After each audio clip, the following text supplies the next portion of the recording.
کیا فرض نماز کے بعد دعا قبول ہوتی ہے؟ انس صاحب گجرات سے پوچھتے ہیں، جیسا کہ آپ نے بتایا کہ فرض نماز کے بعد انفرادی اور اجتماعی دعا دونوں طرح سے دعا کرنا ثابت نہیں ہے، تو فرض نماز کے بعد جو دعائیں قبول ہوتی ہیں وہ کون سی دعائیں؟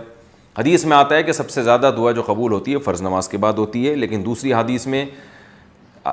ہمیں جو اس حدیث کی تفسیر ملتی ہے کہ نبی صلی اللہ علیہ وسلم نے ان حدیثوں پر کیسے عمل کیا، صحابہ نے کیسے عمل کیا، تو ہم نہیں دیکھتے کہ نبی صلی اللہ علیہ وسلم فرض نماز کے بعد ہاتھ اٹھا کے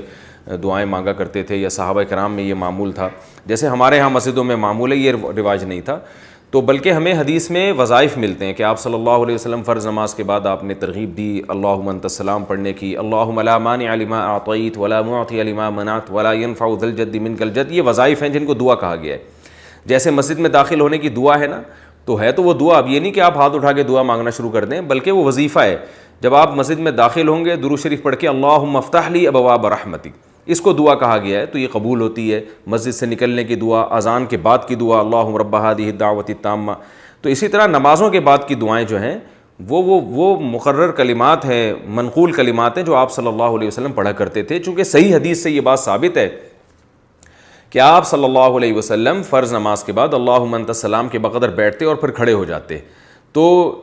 یہ صحیح حدیث سے یہ بات ثابت ہے، میں بیان میں اس کا حوالہ بھی دے چکا ہوں۔ تو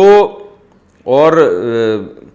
اس سے بھی پتہ چلتا ہے کہ وہ جو فرض نماز کے بعد دعائیں ہیں نا، جو سارے وظائف نبی نے بتائے ہیں، وہ بھی فرض نماز کے متصل بعد نہیں ہیں بلکہ سنتوں کے بعد ہیں، یعنی فرض نماز جب مکمل ہو جائے سنتوں کے ساتھ اس کے بعد ہیں۔ اس طرح سے تمام حدیثیں جمع ہو جاتی ہیں۔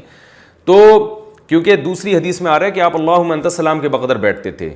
اور ایک حدیث میں آ رہا ہے کہ اللہم لا مانع لما اعطیت پڑھتے تھے، اسی طرح حدیث میں آتے آیت الکرسی پڑھنے کی بھی ترغیب ہے۔ تو علماء نے دونوں طرح کی حدیثوں کو جمع کر کے یہ کہا ہے، جو محقق علماء ہیں،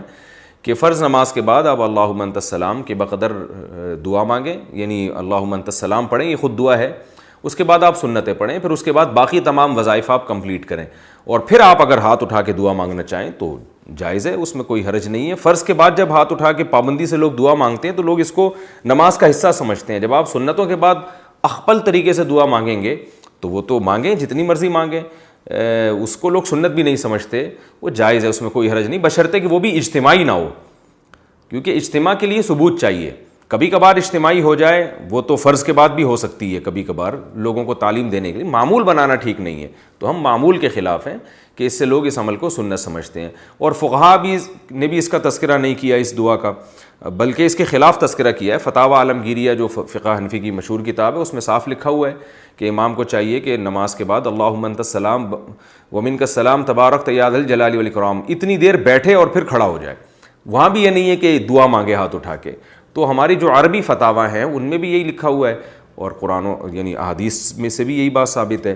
تو اس لیے ہماری رائے ہے۔ باقی یہ اختلافی مسئلہ ہے، لوگ اگر اس پر کچھ علماء اس کے خلاف چل رہے ہیں تو کسی عالم کی شان میں گستاخی جائز نہیں ہے۔ عوام کو یہ حق حاصل نہیں ہے کہ وہ علماء کے عیب نکالے، جس کو یہ سمجھ میں آ جائے تو اس پر عمل کرے، نہیں سمجھ میں آئے تو بھئی جس کی بات سمجھ میں آ رہی ہے اس پر عمل کرے، ایک دوسرے سے لڑے نہیں، اختلاف نہ پھیلائیں، نفرتیں نہ پھیلائیں۔ چھوٹے چھوٹے مسائل ہیں، یہ کوئی بہت بڑے بڑے مسائل نہیں ہیں، تو اپنی رائے پر عمل کریں اور کسی کو نہ برا کہیں نہ برا سمجھیں، نہ کسی کو جاہل سمجھیں۔ سب کا مقصد حدیث ہی کو فالو کرنا ہوتا ہے، سوچنے کا انداز سب کا ایک دوسرے سے مختلف ہوتا ہے، لیکن ہماری رائے بہرحال یہ ہے، اور مجھے اس پہ بہت زیادہ اطمینان ہے، شرح صدر ہے۔